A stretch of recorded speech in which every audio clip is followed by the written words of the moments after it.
Good morning. Welcome to Tiny House Fest Vermont. First year. Woo!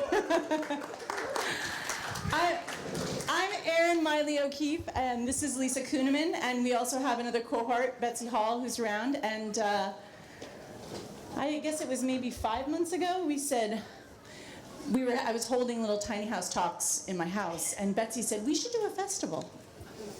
And I was like, I don't know, I'm building a tiny house this year. That's like, seems kind of crazy. And then she said it again. And then the third time she said it, I was like, okay, let's do it. And here we are. So thanks for turning out. Lisa wanted me to remind you about is on the Indiegogo site, we're crowdfunding this festival. A house that myself and many generous hands, including my husband, in the last 6 days, we built the paper boat house, which is the SIP house over there. And that's going to be done this fall. And if you want to stay in it in May of next year, you can go on the Indiegogo site. You know more about that. You want to say a little bit about that? Sure. There are one-night opportunities and two-night opportunities to stay in Miley House. There are some images that if you haven't already gone over, and I think they're posted over there as well, you can take a look at what the finished house is going to look like. I don't think you've seen anything else out there like it. If you've seen a lot of tiny houses, this one's definitely unique. So, you know, it's a great opportunity because once Erin and Kevin move in, I think that opportunity will be gone. So thanks for coming and making it what it is. Yeah.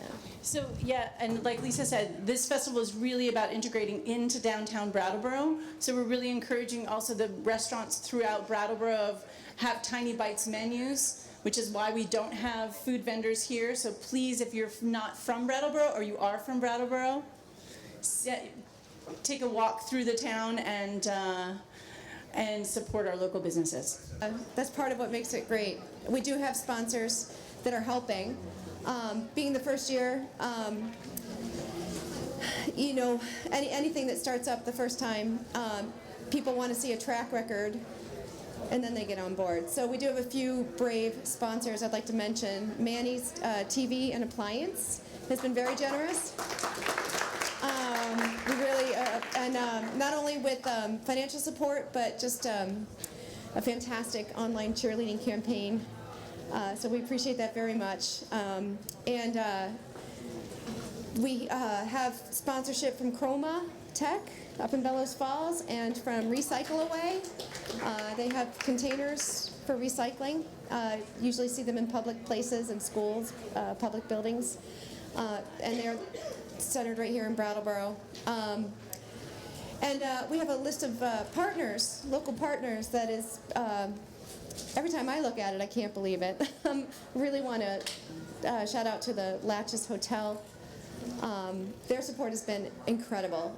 They knew what we were after when we said we wanted to be in this space. They understood what we were trying to do in the way of imagining how our spaces could be used. And they got on board and were very supportive.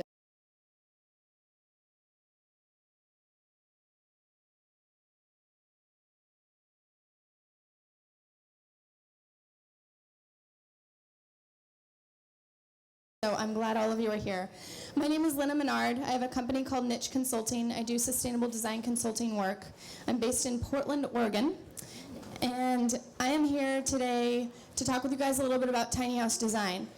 What I'm going to share with you is part of a presentation that I've done several times in the past that usually takes around an hour.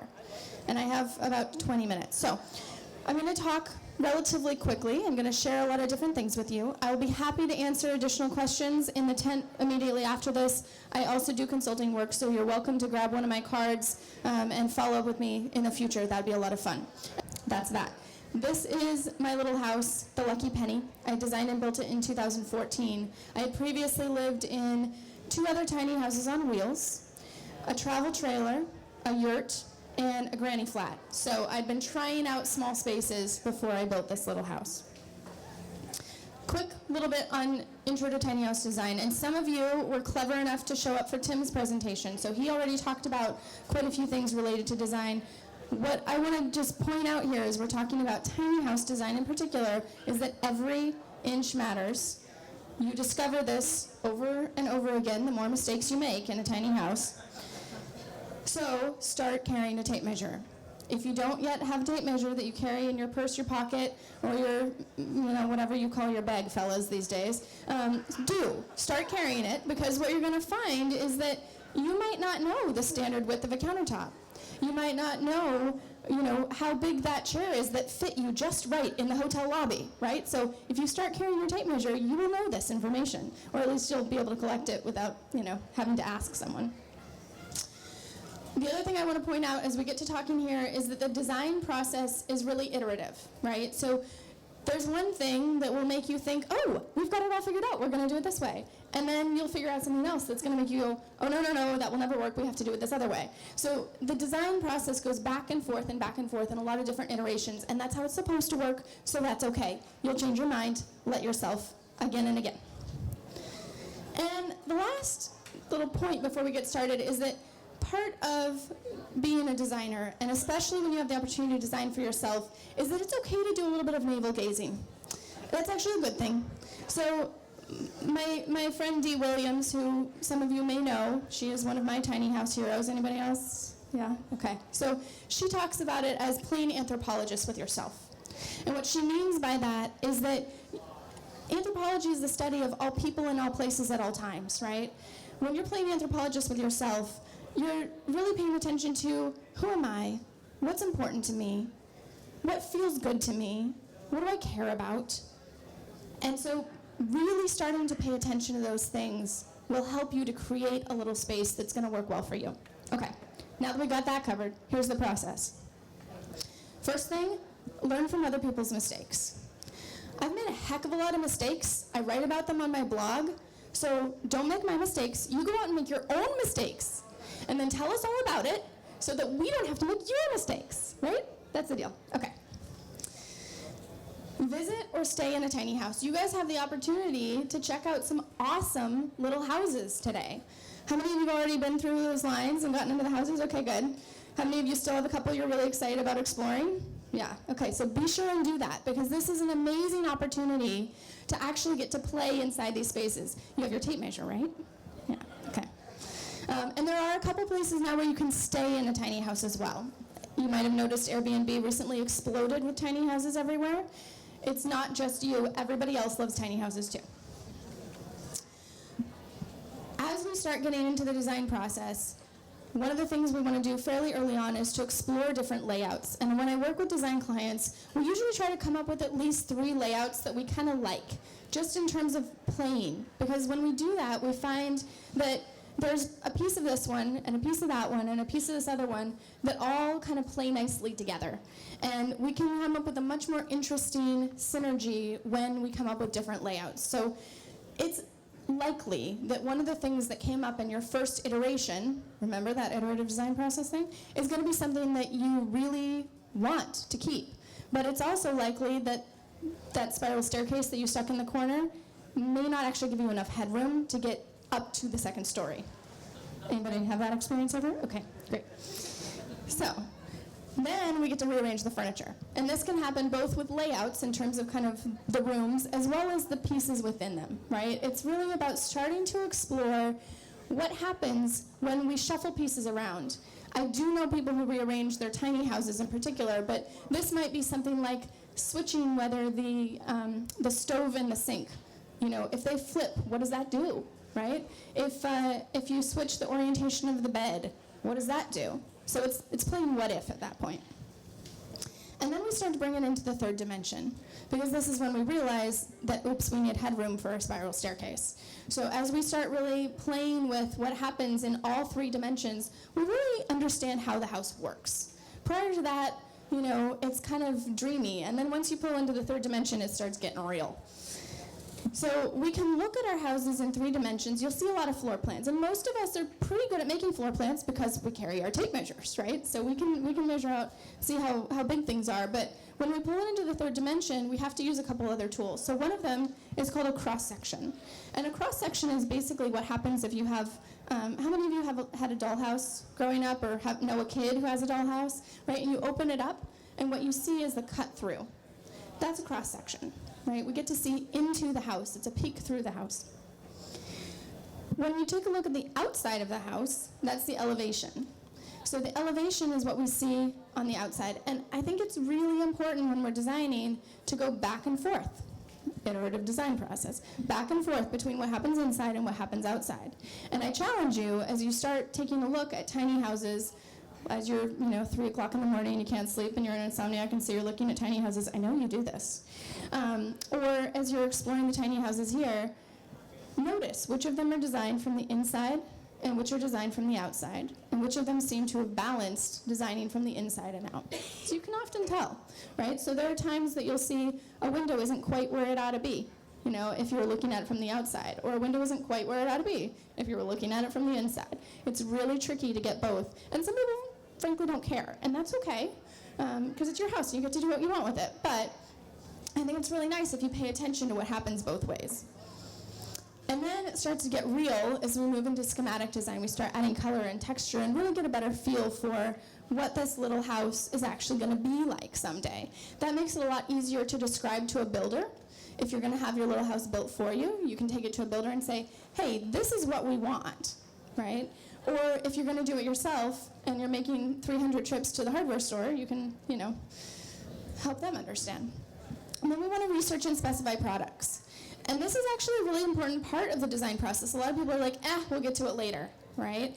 But I actually think it's really important to start thinking about the products that you're going to use early on, because the decision to use an outswing door instead of an in-swing door, or the decision to use a on-demand propane water heater instead of an electric point-of-use water heater is going to influence the amount of space things are going to take up.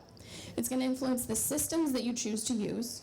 And it's going to really make a difference in terms of kind of the flow of your daily life. So starting to think through what are the sorts of objects that are built in and not built in that are going to be part of this little house. And I think one of the most important parts of the design process is to connect with others. So we are your people. We are the people who will understand when you geek out about tiny homes. So say hello to the person next to you. Go ahead and just do that right now.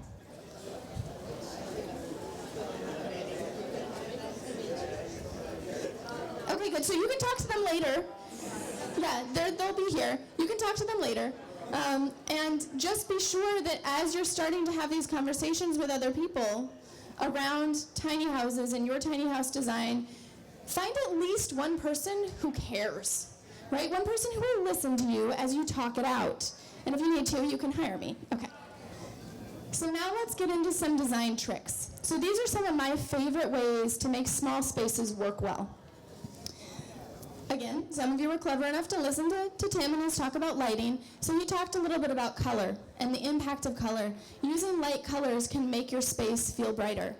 But if you have enough natural light in your space, or if you've gone through the process of really thinking through your lighting, you can also play with colors that aren't so light and bright. But in general, lighter colors will make your small space feel bigger.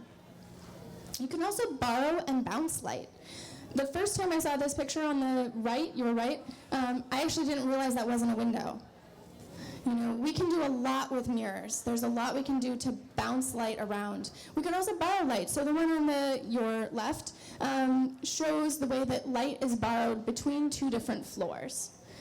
Light does not need to necessarily be pinpointed. We can borrow it. And when we borrow light and we borrow space from another space, while still providing that sense of differentiation, it helps that small space to seem much bigger while still giving us a sense of distinction between the various places. It's really important to light a space from two sides whenever possible. Now, I recognize this isn't always possible, but it's actually easier in a tiny house because you've got all four walls right there. I never noticed, by the way, until I moved into a tiny house, that the wind really does tend to come from one side. Like your siding would tell you that, but to sit in the room and know that is really cool. And it changes over the year. That's awesome. So anyway, lighting from two sides. So this is at Caravan, the Tiny House Hotel, which is a place where you can go and rent tiny houses by the night to try them out. It's in Portland. Come visit us. But this is two tiny houses. They have a similar orientation. They were taken around the same time of day. One of them, you'll notice, has a window at the end of the loft and a skylight. The other only has the window at the end of the loft. And you can see how much more glare there is in the tiny house that has a window at the end of the loft than the option where you have the skylight that helps to diffuse the light, so it's not just that pinpoint light at the end of the tunnel that makes you feel like you're dying. Okay. To mention this, but vertical and horizontal, those vertical lines are going to make your space feel taller. Horizontal lines are going to make it feel wider or longer. So my build buddy Laura, the woman who built her tiny house right next door to mine, when she was building her tiny house, she wanted to accentuate her giant 16-foot tiny house. So she used horizontal and vertical lines to do that. The long view helps a lot too. This isn't a tiny tack house.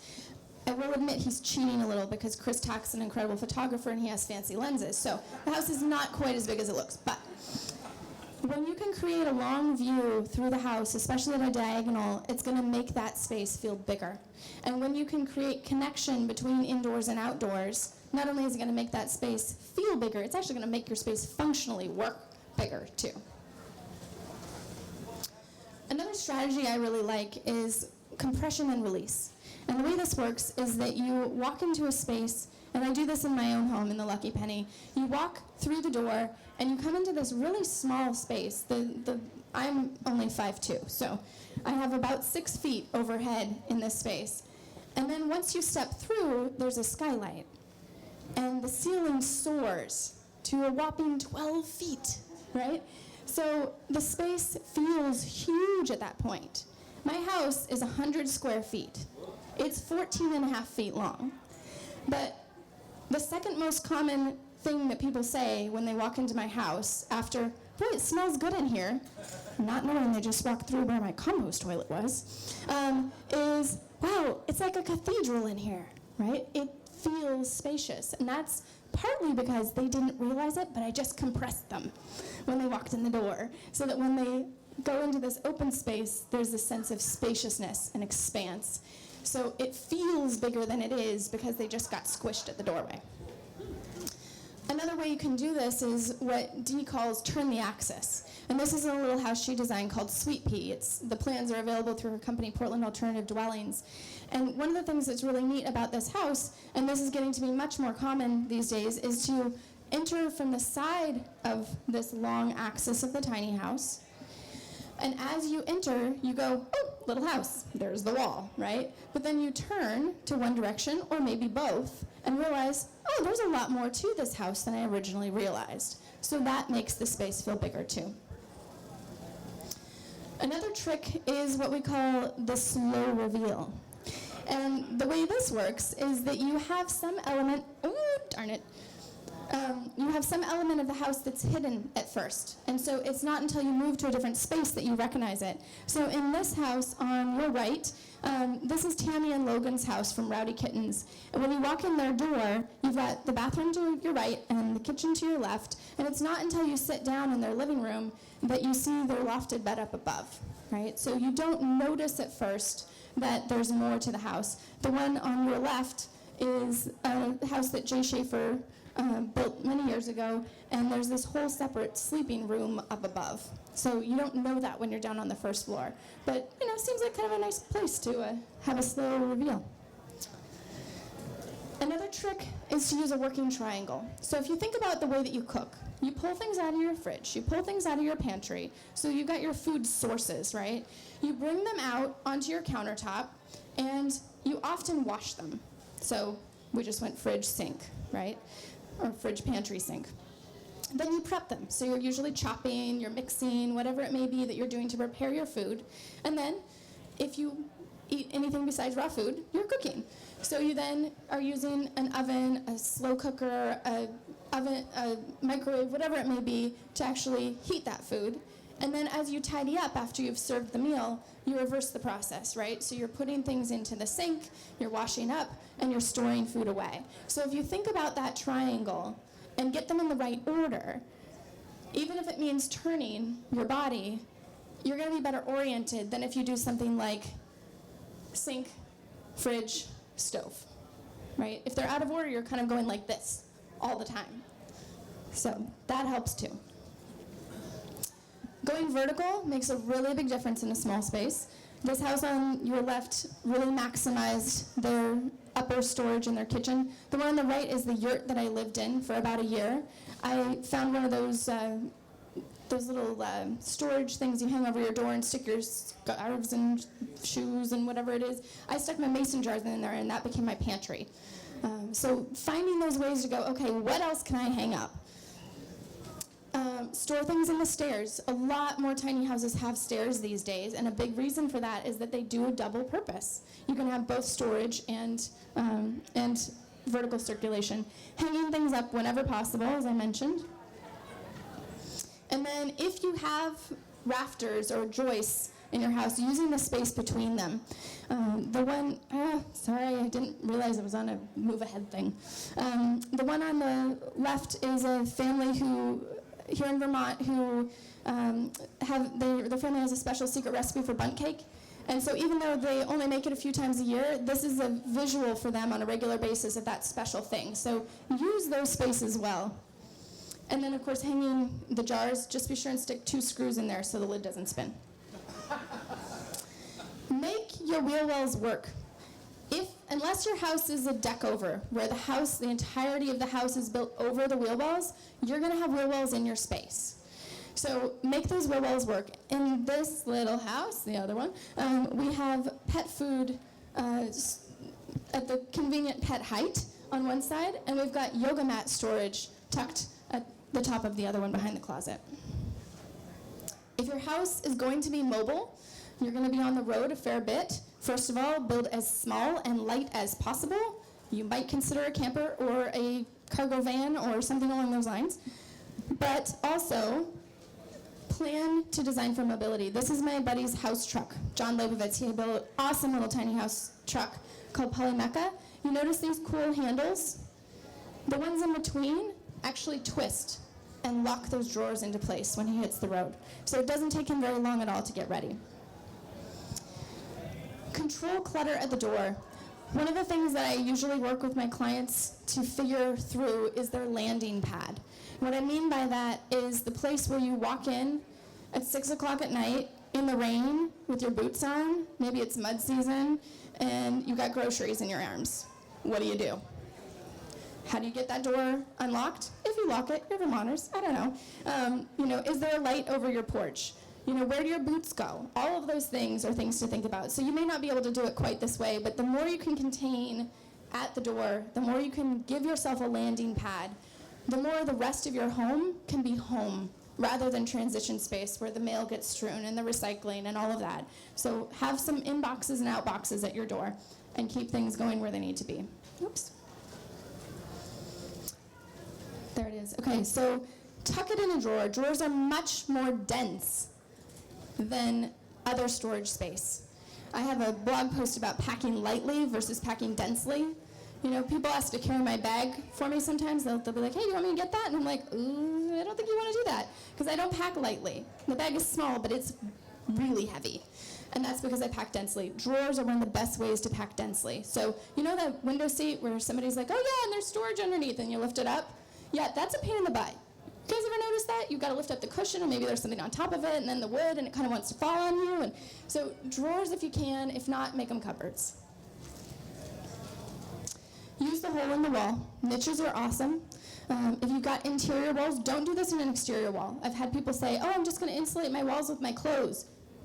No, you're not. You're going to mold your clothes. But this family had a little spot in their framing in an interior wall that they had, temporarily, it was still open, they just hadn't closed it yet. They started sticking their toilet paper in there and then just decided not to close it because that's just the right size.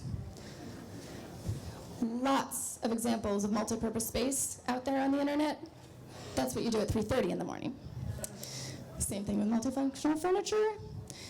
Another of my favorites is to carry a theme. And by this I mean pick something that is special and unique about your house and then repeat it just enough times that you notice the pattern without getting obnoxious. So in my little house, it was the lucky penny. So I used circles and copper everywhere I could. And that, I think, really made for a sweet little space. Hidden treasures.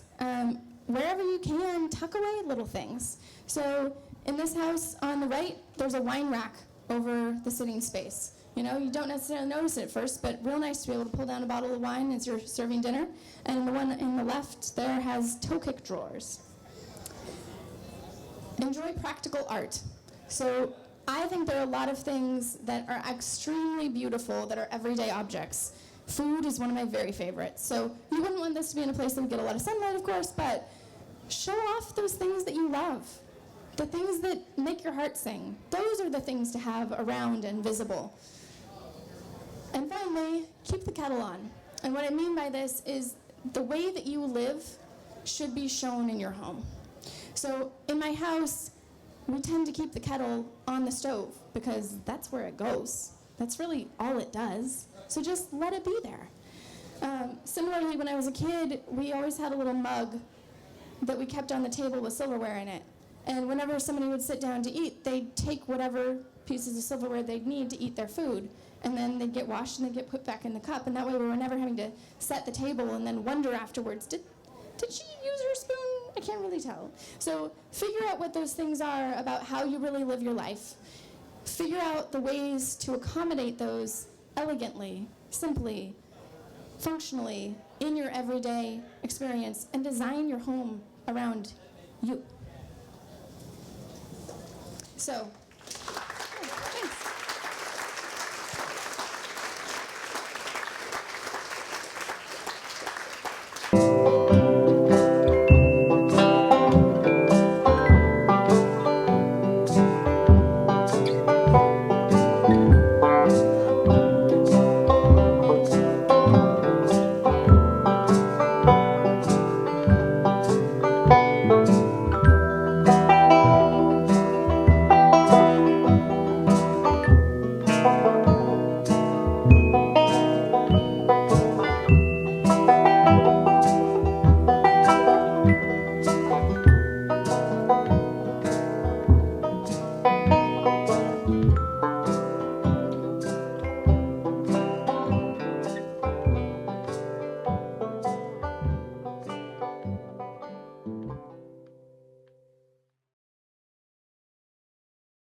thanks.